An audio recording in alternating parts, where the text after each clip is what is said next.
अल्लाह रब्बुल इज़्ज़त कुरान मजीद के अंदर फरमाए जंहिंखे अल्लाह रब्बुल इज़्ज़त चाहींदो आहे उनखे पुट अता कंदो, जंहिंखे चाहींदो आहे उनखे धीअरूं अता कंदो आहे, जंहिंखे चाहींदो आहे पुट ऐं धीअरूं ॿई अता कंदो। अल्लाह रब्बुल इज़्ज़त जंहिंखे चाहे उनखे कुझु बि न ॾींदो। ख़फ़िया क़ाल रब्बि इन्नी वहन अल-अज़्मु मिन्नी वश्तअल ar-रअसु शैबा वक़ाल नबी सल्लल्लाहु अलैहि वसल्लम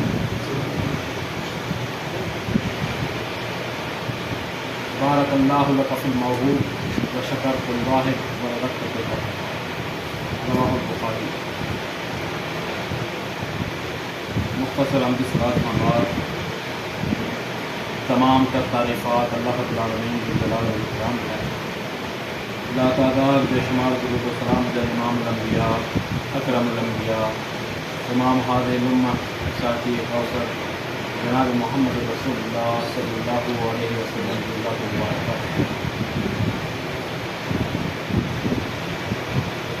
अॼु जी इन पुरवकार तक़रीब के अंदर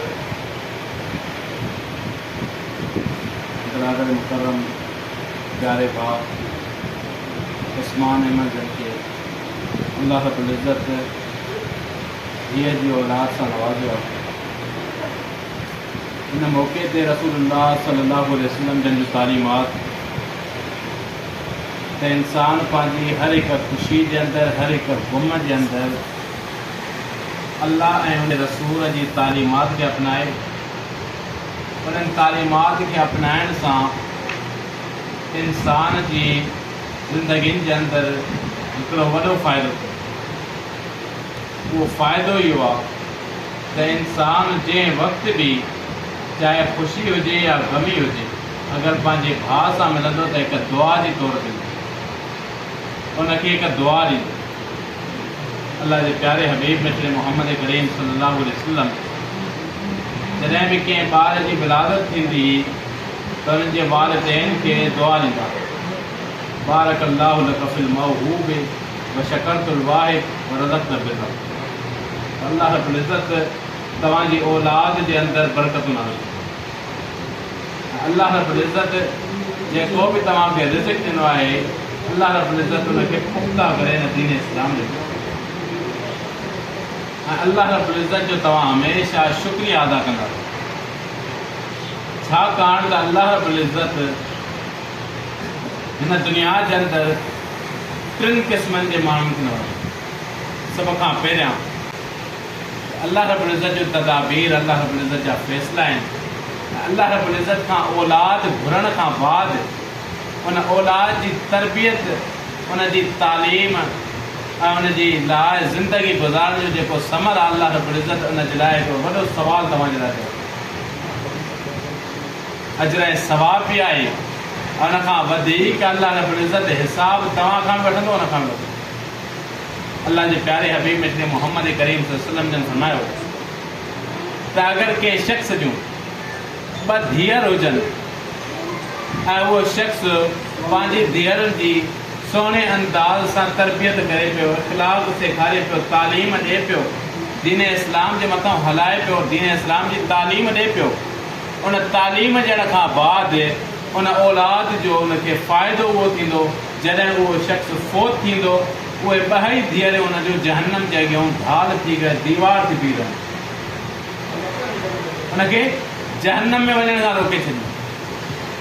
उन मजलिस जे अंदर हिकु औरत वेठी, उन औरत सवाल कयो अल्लाह जा प्यारा हबीब अगर कंहिंखे टे हुजनि, अल्लाह जे हबीब फरमाया टे हुजनि, चार, पंज, केतिरियूं बि हुजनि, अल्लाह रब्बुल इज़्ज़त उन्हनि जी बदौलत हुनखे जहन्नम जी बाहि खां ऐं उन ई मजमूए मां अल्लाह जे प्यारे हबीब खां सवाल कयो वियो त अल्लाह जा प्यारा हबीब अगर ॿ न हुजनि त अल्लाह जे प्यारे हबीब फरमायो अगर हिकु ई धीअ औलाद जे अंदर हिकु ई धीअ हुजे उन धीअ जी बदौलत बि अल्लाह रब्बुल इज़्ज़त उन जी दुआ क़बूल फरमाए, उनखे जन्नत जे अंदर दाख़िल करे छॾे। ऐं औलाद केतिरी वॾी नेमत आहे। अल्लाह रब्बुल इज़्ज़त अंबिया खे इन औलाद जे ज़रिए कीअं आज़मायो। ज़करिया अलैहिस्सलाम दुआऊं घुरनि था अल्लाह रब्बुल इज़्ज़त खां, इज़ नादा रब्बहू निदाअन ख़फ़िया, हल्की आवाज़ जे अंदर दुआऊं घुरनि था, ऐं अल्लाह मूंखे औलाद अता कर। अल्लाह रब्बुल इज़्ज़त औलाद अता करे पियो। औलाद अता करण खां बाद आज़माइश हूंदी। याकूब अलैहिस्सलाम के अल्लाह रब्बुल इज़्ज़त औलाद अता करे पियो, लेकिन आज़माइश हूंदी। के जगह ते औलाद जे हुआ ज़करिया अलैहिस्सलाम ते इल्ज़ामात लगन पिया। याकूब अलैहिस्सलाम जी औलाद के पंहिंजा भाइर ई गुम करे छॾनि पिया यूसुफ अलैहिस्सलाम के अनबिया के नबी के इब्राहिम अलैहिस्सलाम के अल्लाह रब्बुल इज़्ज़त औलाद दे पियो, वरी इम्तिहान आज़माइशूं वठे पियो त इब्राहिम पंहिंजे पुट खे ज़बा कर। अहिड़े अंदाज़ सां अल्लाह रब्बुल इज़्ज़त औलाद ॾींदो त आहे, लेकिन आज़माईंदो। हर खां आख़िर जे अंदरि तव्हांखे हिकिड़ी हदीस ॿुधाइण लाइ प्यारे हबीब फरमायो, कुल्लुकुम राइन व कुल्लुकुम मसऊलिन अन रइयत। तव्हां जा हर हिकु शख़्स ज़िमेदार आहे, निगरान आहे, निगहबान आहे। उनजी अल्लाह रब्बुल इज़्ज़त हिकिड़ी ज़िमेदारी रखी आहे। व कुल्लुकुम मसऊलिन अन रइयतिही, ऐं क़यामत जे ॾींहुं अल्लाह रब्बुल इज़्ज़त तव्हां खां उन हर हिकु ज़िमेदारीअ जे बारे जे अंदरि सुवाल कंदो। सुभाणे क़यामत जे ॾींहुं अगर कोई शख्स तव्हां असां जा फोत थिए पियो, अल्लाह रब्बुल इज़्ज़त उन खां सवाल कंदो उनजी औलाद जे बारे में।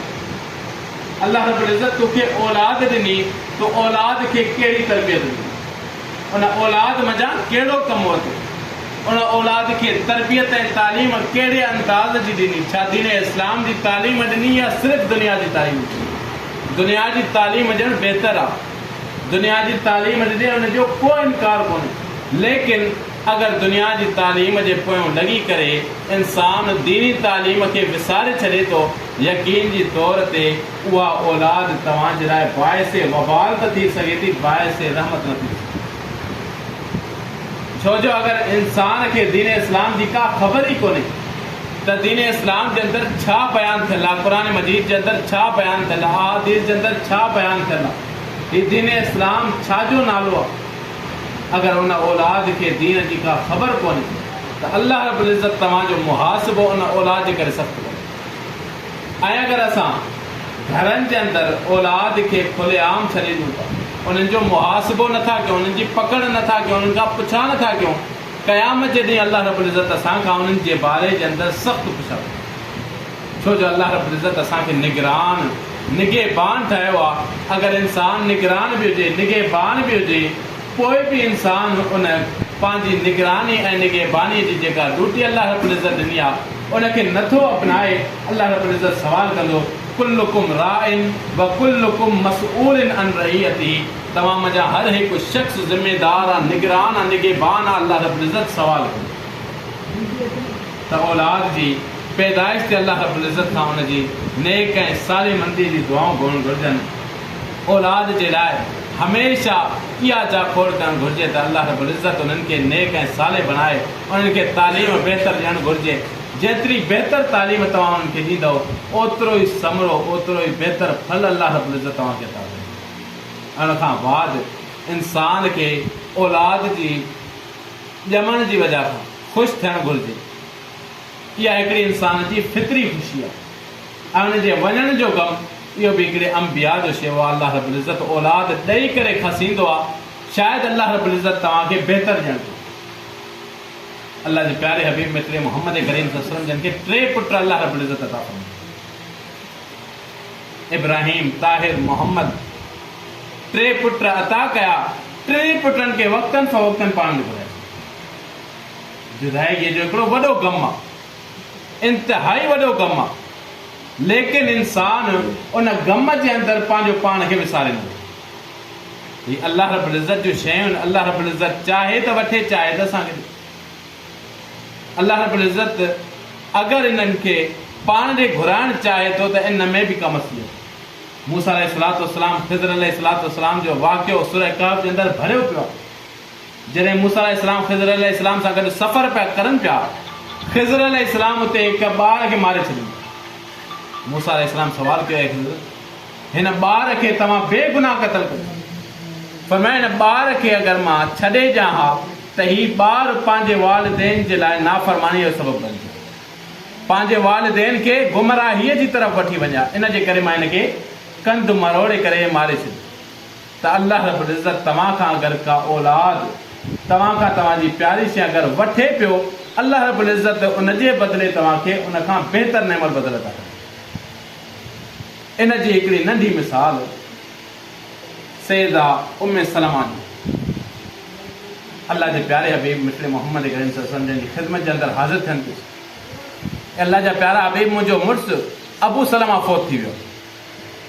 अल्लाह जे प्यारे हबीब उन्हनि खे हिकिड़ी दुआ सेखारी, ए उम्मे सलमा तव्हां इहा हमेशह दुआ कंदा कयो त अल्लाह रब्बुल इज़्ज़त खां दुआ आहे, अल्लाह रब्बुल इज़्ज़त इन मुसीबत खां मूंखे बचाए ऐं अल्लाह रब्बुल इज़्ज़त इन खां बहितर बदिलो मूंखे अता करे। अल्लाहुम्मा अजिरनी मिन मुसीबती वख़्लुफ़ ली ख़ैरम मिनहा, अल्लाह इन मुसीबत खां मूंखे नजात ॾे ऐं इन खां बहितर अता करे। उम्मे सलमा चवनि थियूं त मां इहो सोचण ते मजबूर थी वियमि, अबू सलमा खां वधीक बहितर शख़्स केरु थो थी सघे, उन खां बहितर शख़्स कोई बि न आहे। अल्लाह रब्बुल इज़्ज़त ॿियो मुड़ुसु मूंखे अबू सलमा खां वधीक बहितर केरु थो ॾेई सघे।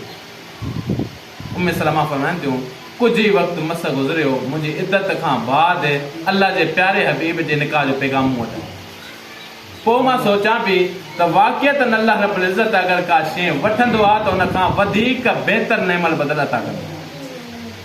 ते औलाद जी ख़ुशी आहे, पंहिंजे भाउ खे हिन दुआ सां रुख़्सत थियूं पिया, बारकल्लाहु लक फिल मौहूब व शकरतुल वाहिब व रज़क़त बिर्रहू। अल्लाह रब्बुल इज़्ज़त तव्हांजी औलाद जे अंदरि बरकतूं नाज़िल फरमाए, अल्लाह रब्बुल इज़्ज़त तव्हांजी औलाद खे नेक ऐं साले बणाए। अल्लाह रब्बुल इज़्ज़त हमेशह जेसि ताईं उन्हनि जी ज़िंदगी अल्लाह रब्बुल इज़्ज़त पाण लिखी आहे, अल्लाह रब्बुल इज़्ज़त उन्हनि खां नेकीअ जा कम कराए। अल्लाह रब्बुल इज़्ज़त तव्हांजे लाइ उन्हनि खे बाइस रहमत, बाइस अजर ऐं बाइस निजात फरमाए। वाख़िर दावा।